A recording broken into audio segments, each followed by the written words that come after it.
Hello and welcome everyone back to my channel. My name is Leo and this is Lion's Lane. Today I'm bringing you another video in the Smaugust art challenge. Today's prompt was Zap. So I decided to take a little bit of a different route with this video, going more towards pop culture, and some of you might start to recognize what I'm drawing here as we get further along in the video. But I will go ahead and let you know right now that when I thought of Zap, my brain automatically went to the Pokemon ZAPDOS. So what I'm doing in this video is taking that Pokemon, one of the traditional 150, one of the legendary birds, and kind of putting a what if spin on it. So what if ZAPDOS was a dragon type? So that's the theme for this video. I had a lot of fun drawing this. So much so that I ended up keeping in the sketches of 2 out of the 3 concepts that I drew. So yeah, you guys will be able to look at those as well on the side there. I will chime back in when we get a little further along.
So now I'm just defining the sketch that I liked the most, which was this one on the right here.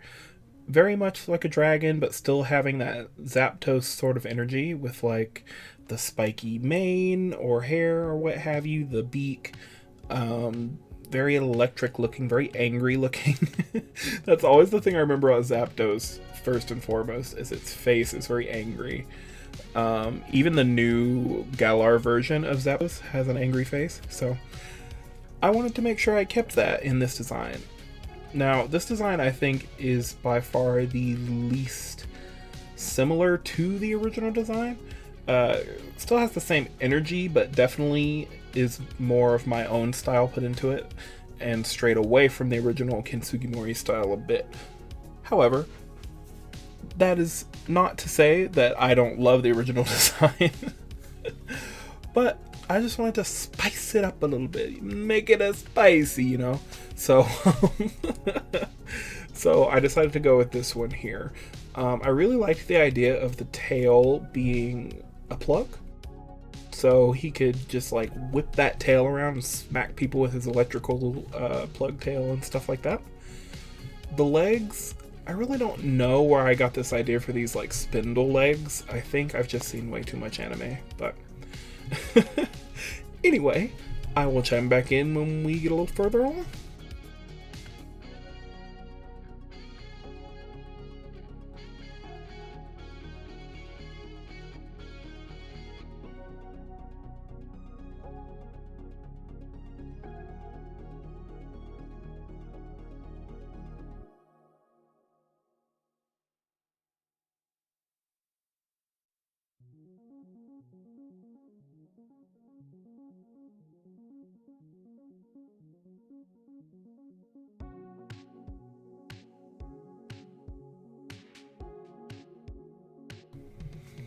So here I'm defining the sketches on the left a little bit more, and for this green one, this one is the one that is the closest to traditional ZAPDOS as far as the silhouette is concerned.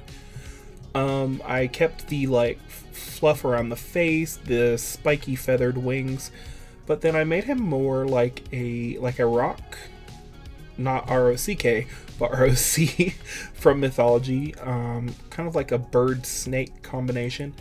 My idea, if I had gone with rendering this design, was to make the tail and the little antenna coming off the head glowy, kind of like a light bulb, which I still think was a really neat idea. One day I might fully render these other two sketches, but I did not have time to do all three, so I picked my favorite one today. But I can just see it now with like these really bright orange wings and then like a green body with some scale details and stuff.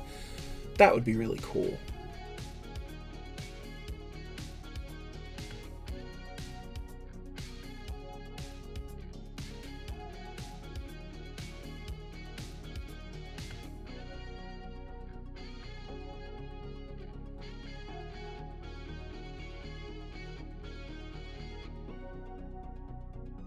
So this next design is definitely more on the dragon side, like immediately.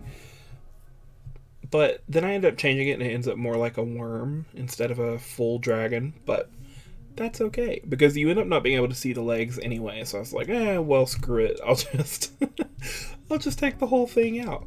I still think he looked really cool. Something that I find is challenging with drawing Pokemon or Fakemon is that if you were a child of the 90s or late 2000s and you watched both Pokemon and Digimon, there's a very distinct, it's weird, it's like very distinct but very subtle.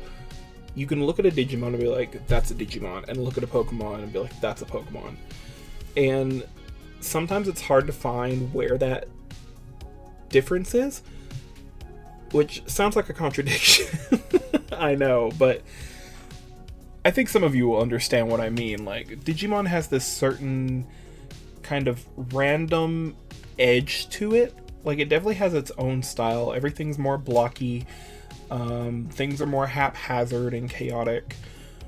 Whereas in Pokemon, even if the designs are more detailed, everything seems a bit, at least to me, everything seems a bit softer and a bit more simplified for the sake of things not being too busy. Like, even I think my designs that I did here today are probably a little too busy for the Pokemon franchise. Honestly, I think the one that I picked was the least visually chaotic, which is one of the reasons why I picked it. Even though it's got these diamond patterns going on and it's very glowy, it seems to be pleasing to the eye in a way. But that's just my random artist rant, so now we are onto the line art, and I was super impressed with myself. I went through this line art very quickly. I think because the idea in my head was just so solid, I had such a solid base underneath, that I just whipped this line art out like that. So that was nice for a change. Added some little thunderbolts here on the legs for just a little more detail. Which, if this was a design in actual Pokemon, those little thunderbolts are probably something that would be left out. And maybe even the spark plugs on the tail or on the head might have been left out too. It's hard to tell with Pokemon sometimes, because as the newer generations come out, It's almost like they emphasize certain things, but they've really toned back down on the detail. Like the starters, for instance, for the Galar region are much more simplified than, say, the starters from like I don't know, like Sinnoh or even Alola. I mean, Rowlet, Litten, and Popplio were pretty unique in their design aspects as far as I'm concerned. I feel like they were very cute, very adorable, but they were a bit more complicated, or not even complicated, just that they drew the eye a bit more quickly because the designs were more how do I put it? The designs are more striking compared to the simplicity of, you know, the Kanto Pokemon.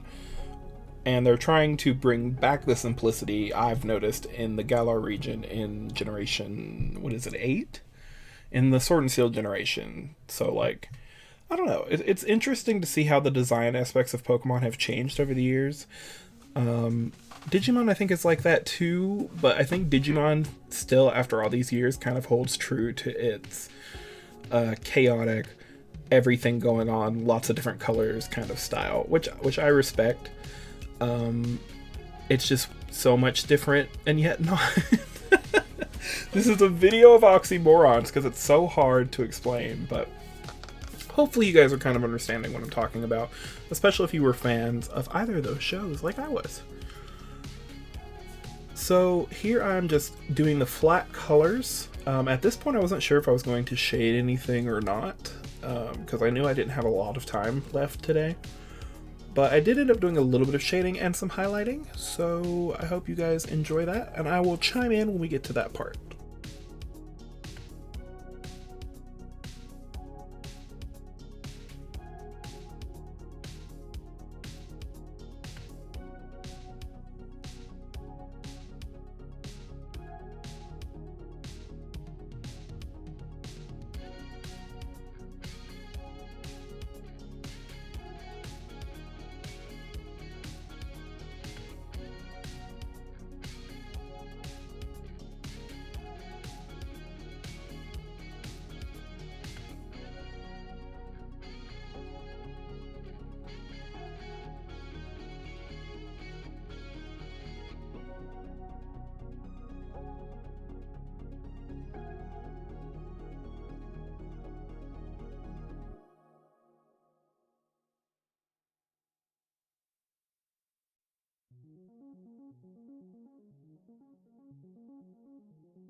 So right now I'm just doing some very simple shading, using a very simple brush.